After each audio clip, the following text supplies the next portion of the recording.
Bonjour, j'espère que vous allez bien. On est parti pour une petite revue des sentiments de marché sur le Bitcoin et les alts. C'est Crypto Trading Social Club et c'est parti. Alors on va commencer par le Bitcoin.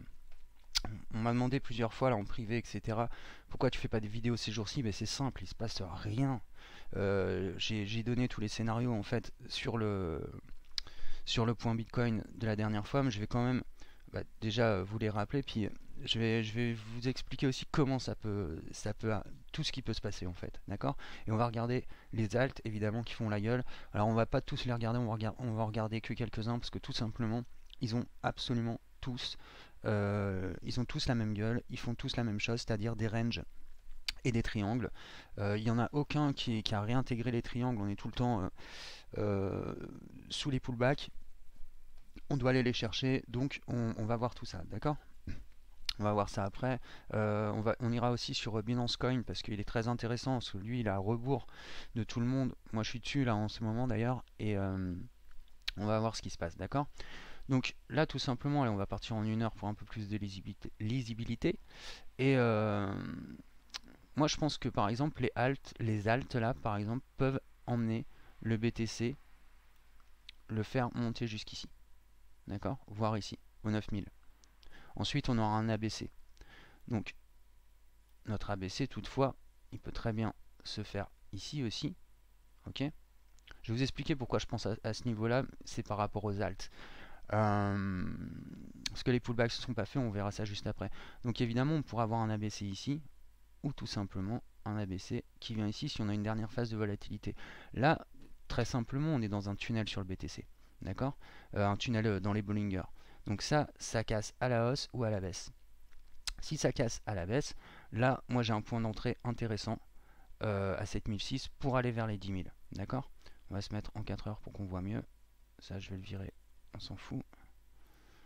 Hop. Et donc, là, on arrive à quelque chose d'intéressant. Si on est ici, on a vraiment un point d'entrée. D'accord? Alors, donc ça veut dire que notre ABC sera fait ici. Si elle se fait ici, bah, notre point d'entrée il sera ici. Ça sera un 1, 2, 3, 4, 5 vers les 10 000. Toutefois, je ne sais pas si vous vous rappelez, je vous avais dit qu'en daily, on avait quand même un RSI qui était monté comme un ouf, qui se calme maintenant sur les mouvements de volatilité, mais qui peut très bien monter jusqu'aux 10 000 en faisant des petites vagues comme ça, jusqu'au moment où on aura le breakout. D'accord? Je vous rappelle un petit peu, j'en parle dans beaucoup de vidéos, mais c'est important de comprendre la psychologie d'une bulle, parce que c'est la psychologie pure tout ça. Ça c'est des phases extrêmes de volatilité. Nous, ce qu'on cherche, c'est ça. Ok? On n'est pas du tout là-dedans. Ce qu'on pourrait faire là maintenant, c'est regardez bien ce qui s'est passé. Grosse phase de volatilité. Là, en gros, c'est comme si on était à 6000 et ça, c'est comme si on était à 10 000. Hein. C'est exactement pareil. Si tu regardes bien, hop, on vient rechercher euh, un, un support résistance et ensuite on dégomme tout vers le bas. Ok? Mouvement euphorique, mouvement irrationnel.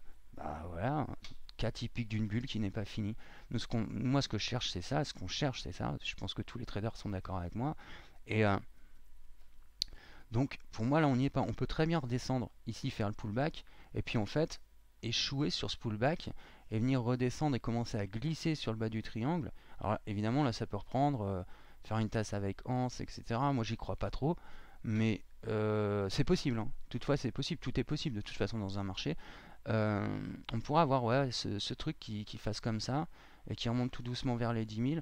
Là, ça pourrait être intéressant. Et moi, avec un RSI comme ça, je m'attends plutôt à un breakout violent. Ok, donc peut-être une montée vers les 10 000 et ensuite, boum. D'accord? Et étrangement, ça ressemble à ce même genre de comportement. Ok? Donc, en gros, on pourra s'attendre à quoi? À tout simplement arriver ici. Je vais prendre quoi? Je vais prendre ça par exemple. Euh, commence à échouer si on faisait ça. Hein. Euh, attendre un petit peu, tu sais, en fait, on va ranger, puis boum, on va tomber sur nos 4009. Les 4009 sont ici, voire les 3000. Et puis ensuite, hop, on va remonter très vite vers les 6000. Et puis, tu vois, là on va commencer à zoner entre les prix, là, entre les 8000 et les 6000. Et ensuite, ça repartira tranquillement. Ok? Bah, il faudrait qu'on ait un mouvement comme ça, parce que sinon, on reste dans l'irrationalité. Les gens qui sont boules, là, qui pensent qu'on va repartir up Maintenant, pour moi, ils sont dans le contexte de la bulle, ils sont dans l'irrationalité. Moi, c'est pas ça que je recherche. C'est un marché qui est calme et une psychologie qui est saine. Donc là, pour moi, on n'y est pas. Donc pour l'instant, en tout cas, nos scénarios à court terme, parce que ça, on le verra sur les autres vidéos. Nos scénarios à court terme, bah, c'est ça, hein, c'est prendre une position ici. Moi, j'ai calculé là les ratios en mettant un stop ici. Ça me fait un ratio de 5. Donc ratio gain rendement, c'est pas mal quoi. Risque rendement, pardon, c'est pas mal. Donc je prendrai un trade sur le pullback. S'il monte plus fort, j'attendrai la baissée. Et là, je le prendrai. Ok. En tout cas, nos mouvements directionnels, c'est exactement ce que j'expliquais hein, dans la dernière vidéo là qui durait 5 minutes. J'avais dit que le canal s'élargirait, c'est exactement ce qu'il a fait. Et maintenant, on va voir tout simplement, on va voir ce qui va se passer.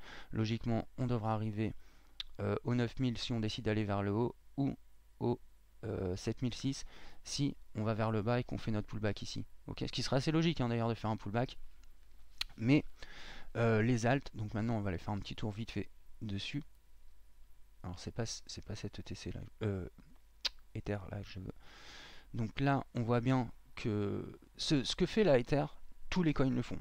D'accord. C'est pour ça que je vais pas tous les faire, ça ne sert strictement à rien. On ira faire un tour sur 2-3 coins et c'est tout.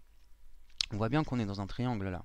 Et ce triangle, il va être cassé. On sait que quand on sort d'un triangle, c'est fort. Ça peut être soit un triangle de continuation de tendance,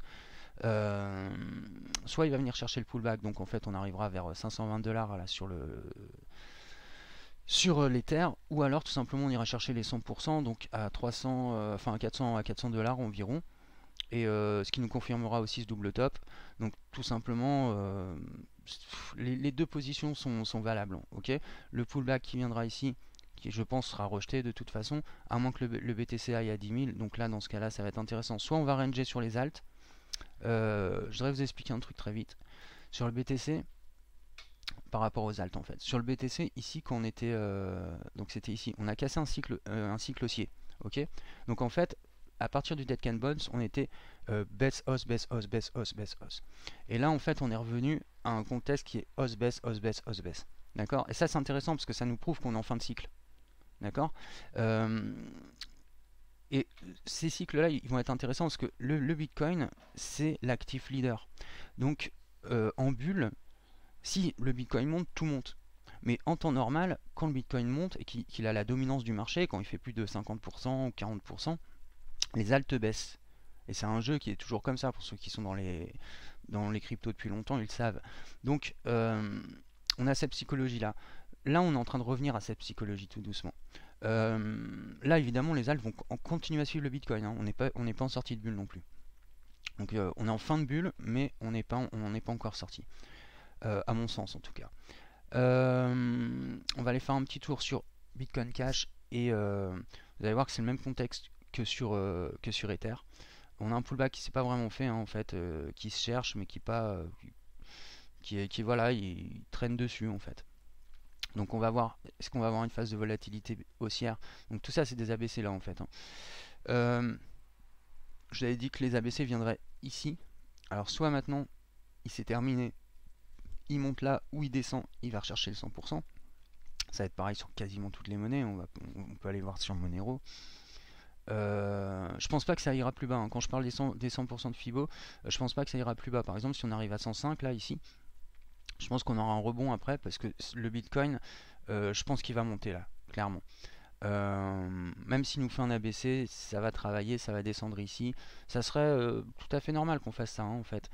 Ou alors on viendra chercher à 164 $ le haut du, le pullback en fait, hein, tout simplement. Donc ça va être des trucs intéressants à voir dans les jours qui viennent et je referai une vidéo à ce moment-là pour vous parler de tout ça. On va pas faire les monnaies, je vous le dis, ça n'a strictement aucun intérêt. Je voudrais juste passer sur BNB. Donc voilà, sur le Binance Coin, donc là moi je suis en position dessus. Évidemment là il est monté, alors j'avais dit qu'il devait dépasser ça, hein, les 14, il est même monté jusqu'au 16, donc ça c'est très bien. Évidemment moi j'ai pris mes profits là, j'ai laissé 20% et je renforcerai quand il va remonter. Notre objectif évidemment c'est les 23% de Fibo, c'est à 16, d'accord, vers les 16 $. Toutes les autres monnaies, pour l'instant on attend. Dès qu'on aura une directionnelle, je referai une vidéo là-dessus. Vous avez vu que les ETF des frères Winklevoss, enfin l'ETF des frères Winklevoss a été rejeté. Je vous avais dit dans la dernière vidéo que j'avais consacrée à ça qu'il y avait peu de chances qu'il passe, et je pense réellement qu'il y a très peu de chances qu'il passe, en ayant parlé avec des professionnels, en ayant écouté des analystes, etc. On voit déjà qu'il y a eu un rejet. Le seul qui peut passer, c'est évidemment le CBOI, donc l'exchange de Chicago, qui eux ont du levier pour peser sur la SEC, donc il y a moyen que ça passe, mais tous les autres, à mon sens, vont être rejetés. Celle du CBOI, en fait, tout simplement a été repoussée déjà en septembre, ce qui est une très mauvaise nouvelle à mon sens. Je suppose que vous l'avez vu dans les news.